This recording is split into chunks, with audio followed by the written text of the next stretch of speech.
Hi, everybody. My name is Deden Rukmana. I am professor and chair of the Department of Community and Regional Planning at Alabama A&M University. I am also the editor of this book, Routledge, Handbook of Planning Megacities in the Global South. The book just published in June 2020. We have 29 chapters with 51 contributing authors. And then I like to have or develop this series of video that will become supplemental of this book. And I am very pleased that the contributing authors of Wuhan chapter in the book, they have agreed to do this video. So the video is recorded on October 30th, 2020. And I'm very pleased that Dan Zhu and Michael Kang are ready to present, to have this video presentation with us. They will present their chapter in the book titled Revisioning the Sustainable Megacity, the Case of Wuhan. So this is one chapter of few chapters in part 2 of the book, Shaping the Future, the Legacy of Spatial Planning and Master Plan. So I hope you will enjoy the video presentations with the discussions following the presentations. Thank you. Greetings, everyone. My name is Dan Zhu. I'm here today with my co-author, Dr. Michael Kang. We are happy to be here today to discuss about our book chapter, Envisioning the Sustainable Megacity, the Case of Wuhan. We'd like to start to introduce ourselves a little bit so we can get a sense of where we are coming from and our experience. My name is Dan Zhu, a lead certified planner with Marin County, Florida. I used to teach at the University of Florida, where Michael and I started to work on this book chapter. This is our first cooperation with Deden. We truly appreciate this opportunity. Yes, so thank you. My name is Michael Kang. I'm the Director for Global Education at the College of Design, Construction, and Planning at the University of Florida. And part of my other roles is also to serve as the program coordinator for one of our master's programs in sustainability. So what I found very convenient is part of my role as the international director of programs, I will do a lot of traveling. And then this is how I came across Wuhan, because we have many great university partners in Wuhan. And then I would go there usually once or twice a year, and it was a fantastic place. And what I found most amazing was every time I went, it looked very different. They have a slogan, which is, I think, Wuhan different every day. And I feel that's very relevant because every time I come back I get picked up at the airport, I don't recognize anything. There are new buildings being constructed or old ones. The speed at which the urbanization was occurring was incredible. And I just felt there was so much potential to study Wuhan. That's part of the reason why we chose Wuhan as a city. So first, just a little bit about Wuhan. It was founded in 1927 after the merger of three smaller towns rather, the Hanyang and the Hankou, which is on the west of the Yangtze River, and then Wutong on the eastern side of the Yangtze River. So within Wuhan itself, the rivers are very important, and that affects a lot of the planning as well, because I'll talk a little bit about this later, but the flooding is a major issue. And then with the urbanization, a lot of the old water, the lakes have been filled in, and that is just it just leads to a whole group of problems that need to be addressed by the planners. So the city itself, even though it's officially founded in 1927, it had been around the 16th century during the Song Dynasty. So it's one of the oldest cities oldest settlements within China. And then there's been a very strong history, many famous battles, and because, again, of its location, which is in central China, and its close proximity to major rivers. And so the city itself is maybe about 39% of it is plains, 26% of it is made of water bodies, 18% of it is mountains. And then because of its location, initially a long time ago, the rivers were key. So it would be able to link the northern parts of China. So in this case, Beijing to Guangzhou, as well as the eastern and western parts of China. So from Shanghai to Chongqing. So it's known as a thoroughfare of China because of its central location. And like even now, while the rivers are not as important, the Wuhan itself still serves as a central sort of transportation hub because of its location. It's easy access to reach anywhere within China.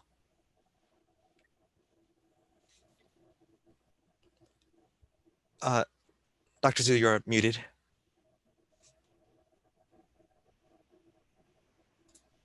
All right, thank you. So next, I will briefly talk about the recent planning history, focus on 6 master plans. So next slide, please. The first one I want to talk about is 1954 master plan. The goal of the 1954 master plan is to serve large-scale industrial construction. The site selection priority was for industrial land use and railway hub. The plan also proposed the construction of the Yangtze River Bridge with both road and rail lines, and also proposed the location for the second Yangtze River Bridge, which laid a foundation for future urban transportation development. The urban road system was initially planned out at that time. From here we can see the Yangtze River brings great geographic benefit, but also brings its challenges. So one thing here I would like to mention is the 1954 Great Flooding, in which the Yangtze River water level rose to over 29 meters above the sea level, which directly caused about 30,000 deaths and 10 billion RMB economic loss, which equals to 1.5 billion USD. Ever since then, flooding prevention brought to the city's attention. The second plan I want to talk about is the 1959 master plan. The goal of the 1959 plan was to make Wuhan become a center for steel, machinery, and chemical industry, as well as a base for science and technology, cultural education, and a transportation hub. The plan proposed to efficiently limit the size of the city, so in a way to limit urban sprawl. What they really want to do is moving out some industries that were not suitable for the urban development. Many people probably have heard about China's Great Famine. Due to Wuhan's convenient transportation, many exported goods needs to go past by the Yangtze River. During the Great Famine, exported grain was intercepted here to save many lives in Wuhan. Next slide, please. The 1982 master plan was the first nationally approved master plan. It specified Wuhan as the political, economic, scientific, and cultural center of Hubei province. Wuhan was also considered as one of China's most important water and land transportation hubs. China's first national forest park opened at that time in Hubei province, meaning the awareness of natural resources protection. The next plan I'm going to talk about is the 1988 master plan, which defined the city as the capital of Hubei province. Wuhan also described as the base of China's steel, machinery, and industrial production. Next slide, please. The 1996 master plan proposed that Wuhan's urban construction and development should follow the sustainable development strategy. This is a new concept brought to the city. So in 1997, Wuhan joined the Sustainable Cities Program and also received funding from the United Nations Development Program. However, flooding is still one of the major challenges Wuhan are facing. The 1998 flooding is considered one of the top biggest Yangtze River flooding in the history. The water level went over 33 meters above the sea level. The flooding resulted a loss over 4,000 people, 50 million homeless, and 24 billion in economic loss. The last but not least, the 2010 Master Plan, it approves Wuhan as a national two-oriented society, meaning the resources conservation and environmental friendly society. It has three aims: promote industrial relocation, renovate of the old city, construction of the new district. Next, Michael will talk about the specific planning approaches.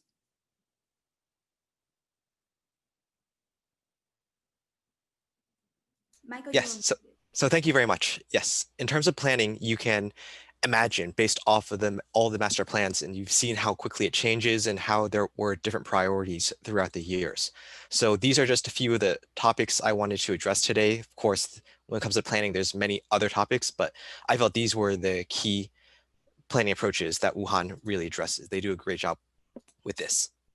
So first we have the whole idea of the housing livable community. So for Wuhan, it's very important. Their future goal is to make and create livable communities for all of its residents. So being a megacity, it has over the 10 million residents, and depending on whether you want to count just the main central city or all the surrounding municipalities, but it's a huge amount of people. So whenever I go there, I'm always like shocked by the number of people you see. There's a Chinese idiom where you have like people, mountain people see, and basically the whole idea is anywhere you go is people, and then it's the same idea there. So the planning is very important. And then when it comes to housing, you will see there are very different types of housing. So you'll have older buildings, you'll have a lot of the newer buildings, you'll have buildings that are maybe 10 stories, buildings that are probably 50 stories at least. And then it's very easy at the moment to see which of the areas have been updated, which of them have the newer infrastructure, all the upgrades, things like that. So the Wuhan, what they wanted to do was to create livable communities where different types of neighborhoods would be created. Everyone would be working together, but you'd also have the international groups where a lot of the international migrants would be able to stay together, where a lot of the elderly groups would be able to stay together. And the purpose of this was so that they would be able to add specific types of conveniences for the different populations. So for instance, with the elderly, they could create more open spaces, make it more green, provide exercise opportunities, things like that. And then in terms of creating livable communities, other important aspect that they wanted to do was making sure that there were public walkways and green spaces, and that it was easy to get to transportation. So the whole idea of a connected transportation network is key. So everyone, in Wuhan, what they want to do, they want to target is to have everyone, they'll have some sort of transportation hub within 600 meters of where they live, and they'll be able to access all their daily needs. So whether this is going to be a bus station, a metro station, or some sort of personal rapid transit, electronic bikes, things like that, the whole idea is to have them linked together very easily. And then of course, this takes a lot of coordination.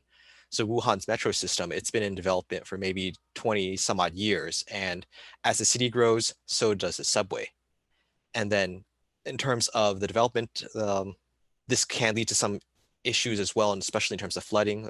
I'll get to that in a little bit, but it is important that it's all planned correctly. You need to make sure that the hubs, as soon as someone comes out of a metro station, there will be maybe a bike station nearby, or there will be convenient bus access nearby.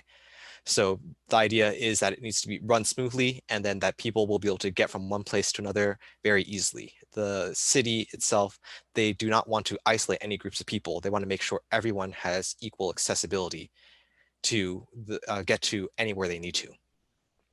And then the one thing I also wanted just to point out, the whole idea of a shared bike program. So this is a concept that has been discussed recently, and there have been many different types of experiments. Within Wuhan itself, they tried this, and unfortunately, it didn't work out too well for them. The idea itself sounds great. So you can just swipe, basically use your phone to scan a bike. You can use it, ride the bike, get to your location, and then lock the bike, and then that's it. You get charged a very small fee. And so it sounds great, right? It's easy to get from one place to another. But what ended up happening was a lot of the bikes, if they weren't maintained well, or there are too many companies, there's too much competition going on, and then people would get their deposits taken, people lost faith, the bikes would get stolen, and nowadays there are just massive bike graveyards. And while the idea of it was to create a very workable system, it didn't work out too well for large cities like Wuhan. So again, the whole purpose of that is to emphasize the planning is going to be crucial. So the city will need to make sure all the major transportation hubs are addressed, all the metro stations have the appropriate other transportation, like whether it's bike stations or bus stations nearby, to make sure everyone will be able to get to where they need to go. So stormwater management, Wuhan itself, its location, even though it didn't have that many lakes, it was a long time ago, before development really occurred, it was known as the city of 100 lakes. So nowadays, if you take a look at the map, you'll see there still are numerous lakes, but they're no longer as big as they used to be because a lot of their lakes have been filled in for urbanization. And of course, everyone knows when you have urbanization, that usually leads to more hard surfaces, lots of impervious surfaces. This makes stormwater management a key factor. So especially within a large city like that, if there's any flooding, there's going to be a lot of damage in terms of just businesses, economics, as well as personal life. So for instance, in 1988, there was a huge flood. And after that, after all the devastation, the government realized that the stormwater management was a new factor that had to be implemented. So they started taking a lot of preventive measures, such as dams, retention ponds, dikes, making physical barriers, and then making sure that there was effective draining. So especially with Wuhan, so with large cities, typically the whole idea is to expand vertically. If you're not expanding vertically, then you're expanding horizontally. And then when that slows down or when they run into any challenges, the next stop is to expand just back into the ground. So there have been many new developments. There's underground shopping, as well as the whole idea of the metro. And then when it comes to stormwater management, water, it will find the lowest, it's going to find the lowest surface, and it's going to drain. In that case, it means the metro stations and the underground shopping, these areas are going to be drained first. Once they're flooded, the damage is going to be catastrophic. So that's why Wuhan nowadays, they are fully aware. They've suffered many catastrophic floods in the past. They've seen what it can do. So now they have many preventive measures in place. And in the future, as they plan on expanding, they are actually going to be considering how the water is going to be managed. So there's a whole combination. There's a whole idea of creating a network of green and blue ecological networks. So the green ecological networks is the idea of green spaces. The blue ecological networks is the idea of the waterways. So making sure all that works together. So in terms of green spaces, this is valuable within the large urbanized cities. So everyone, if you keep living in a small cramped area, you will get tired. So people need place where they can go to have recreational activities. They can go to exercise, stretch, do some yoga, some Tai Chi, just be able to walk, and then maybe relax, play some games with their neighbors, socialize. So the green spaces are key components. And then within any large city, space is valuable. So that means Wuhan realizes this, and they are making sure that any of the green spaces that are planned are going to be very, very well thought out. So the green spaces, in addition to just having the personal health, it will also, there are physical health benefits as well. So the idea of green spaces, they can create and absorb a lot of the pollution that goes on. So people who go there, they will have fresher air to breathe. People with maybe asthma type symptoms, they can go to the green spaces to try to get some relief away from the major hustle and bustle of the city. So going back to the whole idea of the stormwater management, Wuhan itself is one of 16 pilot cities within China to be the site of sponge city construction. So the whole idea of this is all the water is going to be planned out. It's going to be retained in appropriate areas. Water will be available when needed, and there will be less flooding. And so hopefully this means the city will be able to thrive without worrying about a lot of the natural disasters. And then finally, what I wanted to mention is the idea of a smart city. So this is a slightly newer concept as well, but the idea is that you want to have all the infrastructure linked together electronically to improve the quality of life. So everything is going to be flow together. And nowadays, currently with our technology, having everything linked electronically means that you need to have internet access. So Wuhan was aware of this, and then they developed the iWuhan Free. So this is a wireless network throughout the city, and at all the public locations, the residents are now able to access the hotspot. So this helps a lot in terms of the being able to connect. And then, so this means if someone is located at one area, they can check different sort of events that are happening there. They can check nearby events. They can get any sort of they can call for a shuttle or like a ride hailing service, things like that. It works together. And then nowadays, I think I might talk a little bit more about this in the future, but the idea of COVID, what it's done, it's very important to have Wi-Fi access because it's needed for health purposes as well as to find out where you've been, whether you're in like a more of a exposed area or whether you can demonstrate that you are staying healthy. But then this again can also lead to some difficulties as well. So the whole idea of a digital divide has been around for a very long time. So this is mostly the idea of there's a group of people, the haves and the have-nots. So the people who they have access to all the electronics, the new technologies, the new toys, things like that. And then the other have-nots, they don't have access to any of this at all. So in terms of a smart city, this means that there would be some sort of unequal divide. Like within Wuhan itself, actually within any large megacity, there is a central city, the central core, where a lot of businesses take place and a lot of housing is, but then there are also many, many migrant workers. And then the migrant workers, I think last estimate, there was about 1.26 billion migrant workers that are located at the outskirts of megacities. So you can see that's a huge chunk of the world's population.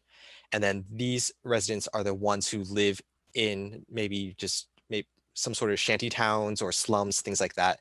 So that could lead to huge problems with the development. But also in terms of if a city is made smart, if they don't have access to the internet, if they don't have access to the latest technologies, they're going to be left behind. And it's going to make life even more difficult for them. And similarly, the whole idea of the digital divide, there have been some studies that say it's changing. So nowadays, rather than having the problem isn't whether you have the technology or not, the physical hardware or not. Everyone nowadays can get access to cell phones or smartphones, things like that. Now it's whether you have internet access and then how quickly your internet speed is. So if you're trying to watch more videos now, if you're going to try to get training, if you're trying to work remotely, having a strong internet signal is key. If you live in areas where the internet isn't as strong, then this is where those residents are going to run into trouble. So Wuhan is fully aware of this. They are constantly working to upgrade their infrastructure. They know that these are some of the difficulties and challenges when trying to develop a smart city, but they are ready to take it on. And so now I believe Dr. Zhu has some concluding remarks as well.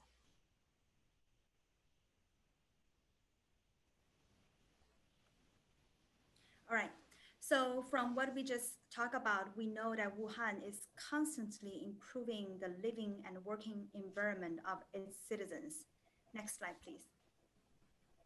So Wuhan did a lot of approaches in terms of sustainability, urban resiliency. So from what I can see, the future planning should focus on the efficient energy utilization, resource conservation, improving the natural environment. If you get a chance to visit Wuhan, you will really notice that the city skyline is always dotted with construction cranes, which reflecting the city's official slogan, Wuhan different every day. Thank you. Yes, so thank you. And then I know if we have any questions, I'd be happy to address those. All right. Thank you very much, Michael and Dan. Maybe if you just stop the screen sharing, maybe we can. All right, very good. So now, yes, again, first of all, I'd like to thank you again, both of you, for being part of this book, and of course for this opportunity to share through video the idea just to update what has happened in Wuhan or other megacities after the publication until today. So I have some questions regarding this megacity Wuhan. Let me start with a little background here. As you know, in the book, I selected megacities in the global south to be part of this book based on the report from United Nations report. And then based on that report, projection of population in Wuhan in 2030 is still less than 10 million. Like, to be exact, it's like 9.44 million 2030. But I was advised by colleagues that we should include Wuhan for megacities. And I'm glad that I did that. So now if you can provide us with a little background of population growth in city of Wuhan. So actually, I would like to answer this question like really briefly. So the population of Wuhan is really hard to calculate, just like the census what we are doing now at US, because there are so many like workers, they work there, but they don't actually live there, or they are not like a permanent resident for Wuhan. So therefore it's harder to calculate, because Wuhan has something called like a hukou system. It's more similar to like our permanent resident system. So only those people who are having a hukou or have the permanent resident, they will be calculated into the population counts. Therefore, it's really hard to have an exact number of how many populations Wuhan is having now. So there are different resources actually showing a different prediction of the numbers. So that's what I can see, why their numbers of population are sometimes different from different resources. All right, thank you. So my next question is very great chapters in the book. You reviewed a number of master plans in Wuhan. So my next question is, of course, you start with Wuhan master plan in 1954, and then 59, and then 82. So you will see this the gap between master plans are different. There are some 6 years, there are 4 years. Is there any required that master plan need to be reviewed every 4 years, every 5 years? How this year's gap is different? And so for most of the master plan, they have a plan within 10 to 15 years. But probably you will see there are some of the gap. For example, during the time of Cultural Revolution or the Great Famine, when there is some like a unpredicted things going on during that time, they may not put consideration of the urban master planning onto a priority. So in the history, there are lots of other different like disasters happening. And also, like I just mentioned, also Michael mentioned in the presentation, Wuhan has a great benefit from Yangtze River because of the location, and also because of Yangtze River, it brings some challenges. One of the challenging is the flooding, and also Wuhan is facing the pollution challenge from Yangtze River as well. So whenever there are some natural disasters or some other situations going on at that time, the master plan sometimes got postponed a little bit. Another fact that I also strike me is Wuhan also called lake, thousand lakes, right? And then of course because of this pressure from urbanizations, many of those lakes gone or filled in.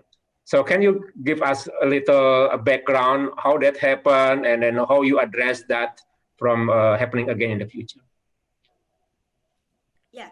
So Michael, would you like to answer that question or? Yeah, sure. So in terms of this, it is I think what Wuhan has realized is that the expansion, it is important, but then filling in the lakes, it leads to the surface itself. There's no place for the water to go. So nature itself is not going to change that quickly or that easily. A little climate change could be an issue in the future. But then what they have found is that with all the urbanization, it's great. But whenever a natural event happens, the water has nowhere to go. Areas get flooded. So what we're seeing is now like a reverse pattern. So now they need to have more lakes. They want to try to restore the lakes where they've been. They want to try to plan for all the green or all the blue infrastructure now. They need to make sure the water has a place to go. So it's actually interesting. You see, initially, a long time ago, like a few decades ago, the idea is to urbanize. Not the focus isn't on whether. I mean, I guess maybe they didn't think that far ahead into what happens when you just try to develop and you fill in lakes. But now they're starting to realize it, and they need to try to find a balance, an appropriate balance that will still make sure the city is able to grow and thrive, but also make sure that its citizens are protected and that there is room in the future for it still to expand without leading to other sorts of natural disasters. All right. Thank you. Go ahead. Point to this answer.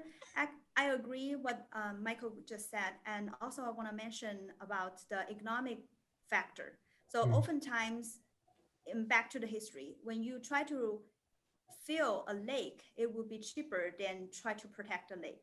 So therefore, I would like to say there are economic driven factors and also natural protection driven factors. But now people more and more realize the importance of those lakes. So they try to restore and for lots of different reasons.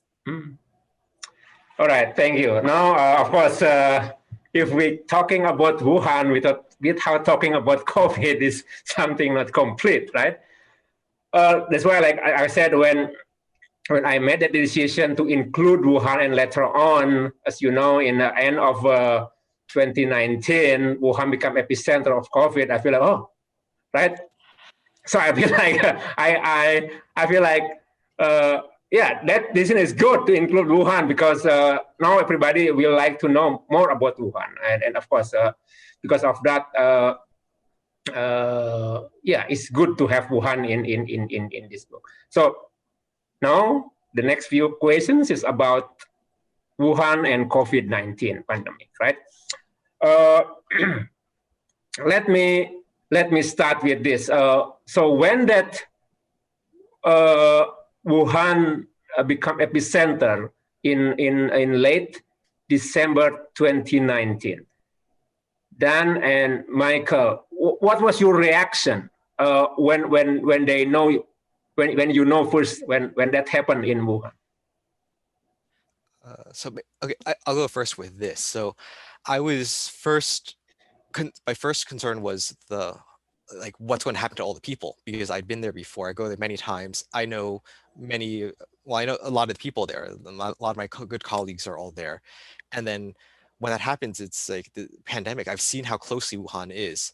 The thing about megacities is I don't believe any of the megacities are truly prepared for pandemics. So many of them, they have prepared ahead for natural disasters, things like that. But in terms of pandemic planning, where some instances, some smaller states, some smaller cities, they have plans. So for instance, in our case, like Taiwan has done a good job, and then also Hong Kong and certain like Korea, things like these, they have a lot of plans put into place. A lot of it was due to the fact that there was a SARS outbreak, I think in 2003. So at that time they had already put in a lot of infrastructure. They came up with the plans. They knew they had an emergency plan in place for when the pandemic hit, then they were able to quickly take it under control. But in terms of Wuhan, it's great scale, its size, it's something that wasn't really planned for. And then one thing that the Chinese government realized was, because the Chinese government is centralized, they are able to take very aggressive steps in order to curb the control of the virus. And then they were successful in that. But one thing I need to point out is I want to acknowledge that the Chinese government did do a good job in controlling the virus, but then on the other hand, some of it was very draconian. It hurt the citizens as well. So at that time, this wasn't always reported, but I talked to my colleagues. They were saying different communities, they would be shut off, they'd be sealed. Their main gates would be locked, and the residents inside couldn't get out to get food. So people were starting to starve. And it was, at that point, it was a very serious issue. So the government itself, it did this to make sure everyone stayed in place and to make sure that the disease didn't spread, that it was accomplished, but at what cost? So a lot of the residents now, they probably were injured, they got very sick, things like that. That's something that maybe countries, that it may not work very well in countries such as the US, where being forcibly locked in place is not going to be, it's not going to be very well. But then, so yeah, I mean, I'd say it's not really the best advice, but I think what everyone can learn is by looking at what was done in China, we can get a lot of valuable lessons though, because they were able to keep it under control. And then, for instance, I know in terms of planning, they also did a good job. So when the outbreak first occurred, they were able to build multiple hospitals. I think two major hospitals, one of them with 1,000 beds, was built in 10 days. So that's incredible, the amount of speed and amount of planning that's required for that. But they were able to quickly help their residents in need. So that's something I feel that that can be taken away. Even at the hospital, there were other plans as well. The water itself was tested to make sure that there was I guess that all the water was still clean, the virus wasn't being spread, the disinfectants that were being used at the hospitals, they weren't going back into the river, they weren't polluting it. So even though the key point was to try to save the citizens, make sure citizens were safe, they were still considering the future of the city as well. So they did a good job planning for that.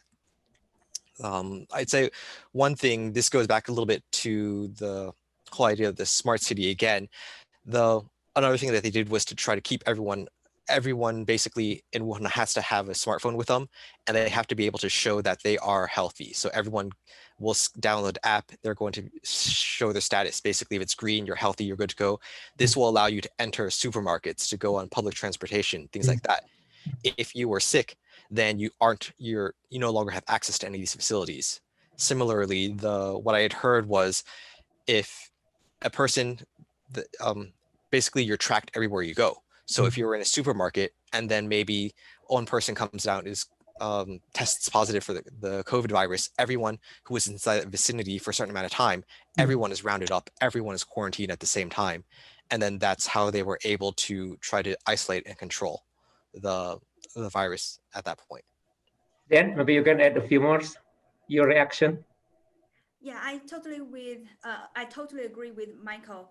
And also I want to mention about a little bit about the lockdown. So initially the lockdown was happening in December 2019, and about like about less than 2 months after that is Chinese National New Year, which is the biggest festival of the entire year.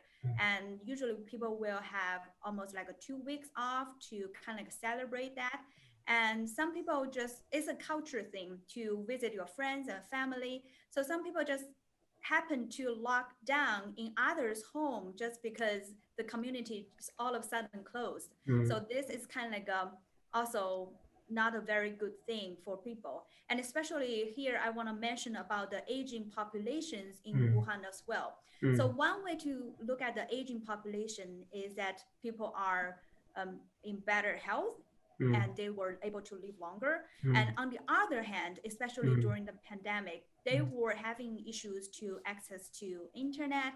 Like people suppose, like ideally in a smart city, everybody should have equal access to the internet and also have a smartphone.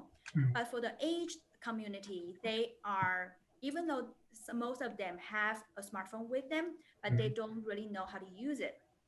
For instance, one of the report I was reading at old couple at home, they were not be able to have food during the pandemic because everything needs to be ordered online. And because of that, they were starving for about like a couple weeks, and they just calculated how much food they can eat until one day the lockdown has released. So this is really something maybe in the future the city can look into on how to best or efficiently help those people. But before the pandemic, I did know that the government did a lot of good approaches in terms of trainings or webinars to help those people get familiar with like a smartphone or all this sort of technology. But for the aging community, they are facing like a loss of, like, sometimes their memory is not as good as when they were younger. They cannot really quickly respond to the smartphone apps step by step, and sometimes just causing more and more issues and frustrations for those group. And even now, the pandemic is pretty much under control in China, and people, in order to see a doctor, they need to make appointment online. But this is tremendously difficult for those people who already had difficulty to have the internet access or to access the technology easily. So a lot of complaints I would look at from the news was that people were unable to see the doctor. If they are not feeling well, they just hold on until one day they are able to back to normal life again. So this is like aging community should really be pay more attention. The themes that I learned from your chapter is resiliency and sustainability. It's become key themes in Master Plan Wuhan. And of course, you wrote this before pandemic, before COVID-19, right? So now if you reflect what you wrote for this chapter and what now has happening, right, has been happening in Wuhan and around the world. So can you reflect what should we have in terms of resiliency and sustainability with regard to what has happened in Wuhan and other parts of the world regarding pandemic? Maybe Michael and then. Okay, yeah. So what I'd say is planning itself has been changed significantly. It needs to be completely reassessed because what's happened in the megacities during the lockdowns is there's been huge, I mean, the city itself, when it's shut down, there's financial issues, there are like migrant issues. So the whole idea is like when a city is under lockdown, that means no one is able to go out. That means a lot of services are closed. So a lot of the migrant workers, they are going to leave since they can't have any sort of, there's no job opportunities as well. A lot of the regular residents, they might have some savings, they'll be okay. But just leaving the migrants, that means that we're leaving a lot of the capital labor. So in terms of labor markets, people who are going to be doing a lot of jobs, there's going to be a huge gap there. And then similarly, when no spending is going on, if the migrants leave, they make up a huge part of that. There's less cash flow, less capital flowing within the system. Everything comes to a standstill. So the city itself is going to be losing money, and that means it's shrinking. There's going to be a lot of shrinkage within what the city can do. So in terms of just trying to keep regular maintenance, maintaining the roads, building infrastructure, upgrades, things like that, all of that's going to be stopped or it's going to be reduced. And then all these are just big issues that need to be done. So also when so pretty much when the city is under lockdown, it's a huge problem. And then this was not something that was really planned for. I think I did mention a few cities, countries. So I think Singapore, Hong Kong, Taiwan, like South Korea, they had plans in place previously. So in the future, I'm sure the planners in Wuhan, they're examining to see what went well in terms of those cities and countries and how they can implement that. Scale, of course, is an entirely different scale because Wuhan is so large, and then population is going to be different. But they will be, I think the way that to come up with the new plan is to examine everything, gather all the new information. Because once we have all the information, that's when you can really start to come up with a new plan. Because in terms of planning, there's going to be a lot of new elements added as well. So after city comes out of lockdown, how are you going to get the people around? How are you going to build new infrastructure to make sure everyone's still safe? How are you going to safely open a lot of the old facilities that were shut down? So the entertainment business, so leisurely activities, the arts, hospitals, hospitality type things, hotels, and tourism. So tourism took a huge hit. Megacities are known to attract tourists from all around the world, but when it's under lockdown and there's such a close proximity with very difficult social distancing, tourism suffers. And then that, of course, also means less capital. so that when the city is planning for it, they will need to have this type of planning in place as well. So it's going to be a whole different set, multiple plans coming together all at once. Then maybe you okay. add some. So I want to mention about the resiliency of this city in terms of the sustainable economy, and also something they are always under construction or in progress is the people-friendly 15 minutes communities. So this concept actually not new to Wuhan, even before the pandemics. And they are creating different communities to make it more walkable and make it more like a bike friendly for people to access everything basically within 15 minutes. So those really helps with improve the quality of life and connectivity between neighborhoods. And the other aspects is the sustainable economy. So that is back to one of the plans they were mentioned, the sustainable development concept, which is they pay attention to the natural resources. And for instance, lots of like a solar energy expansions, like a recycling approaches. And also there are about 39 LEED activities already being conducted in Wuhan, which include the LEED certifications and the LEED registrations. So most of them are occurred in the past 5 years. So those are happened before the pandemic. Okay, so one example I want to really talk, briefly talk about is the like a package delivery system they are using right now. I think is great for the pandemic as well, but they have that method long before the pandemic, which is that every community, every building, they will have a like a lockbox system. It's like a big lockbox, and everybody has who will receiving a package, they will get a barcode.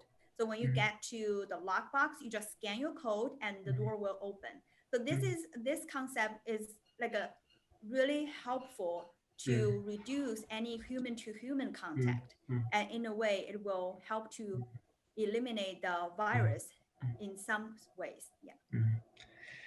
Thank you, Dan. Thank you, Michael. So last questions. Of course, we have running of time now. Now, we already have this book, Planning Megacities in the Global South. We wrote this before pandemic. And then, of course, Wuhan is the first city with this pandemic, and also ahead of other cities now, right? Because they locked down first time, and then they, of course, so based on Wuhan experience, in terms of planning for cities with more than 10 million people. So what lesson learned from Wuhan that you can also share or advise to other megacities in Global South? Go ahead. Okay, yeah, so I'll just go first. So I think in terms of the megacity, again, the whole idea that populations are huge. And then when we consider a megacity, we need to consider the main city itself as well as the surrounding areas. I think I mentioned before about 1.2 billion migrants are located in these areas, like the slums, the favelas, things like that. And then what we learned from the Wuhan itself that other megacities can take is how important it is to focus on the crucial infrastructure. So for instance, we need to focus, especially in terms of COVID, on health, whether health is readily available, on electricity to make sure that's there, to make sure there's potable water, and sanitation services. So all of these are going to be necessary to maintain a healthy city. Because now that we have all experienced this type of pandemic, all the major cities, I'm sure, will be considering this in the future as well. So hopefully, I mean, this pandemic is like a once in a century type pandemic, but it may happen in the future. We don't know. But now that we have this experience, they will be better prepared for that. And maybe you have. And the other kind of like a best practice for the city I want to talk about is part of the smart city idea. And so Wuhan, they have the entire city, they have a smart city monitoring system. So in a way, it actually is a city with I, that concept. So basically it helps to reduce the crime rate. So before to have the monitoring system, the crime rate like a child loss and city theft are really, really high. But after that, after this entire city installed a monitoring system, the crime rate and the child loss decreased dramatically. So in a way, the safety of the citizens is also very important. Thank you. Thank you. Before I end this session, how is Wuhan today in 30th October 2020? From what I can see, their life is back to normal, and the people are now no longer wearing masks as that much as before. And some places they go, for instance, like a supermarket or shopping mall, they still need to check their temperature. But in terms of going to take a bus, they will no longer need the green, like a QR code to showing that you are healthy in order to get on board. So I could say life is slowly back to normal for them. All right. Maybe Michael, you have Yeah, another I want to observation? say from what I've seen and what I've read, it does seem to be that the pandemic is no longer like directly affecting them as much. So at the start, they took a lot of very severe steps to keep it under control, and then those succeeded. So now people are able to return back to normal. And then there are still minor changes, as Dr. Zhu mentioned, temperature checks, things like that, but they are free to walk around, and the economy is starting to recover. They're starting to get more visitors again, things like that. So they seem to be in a recovery mode. So. All right, very good to know.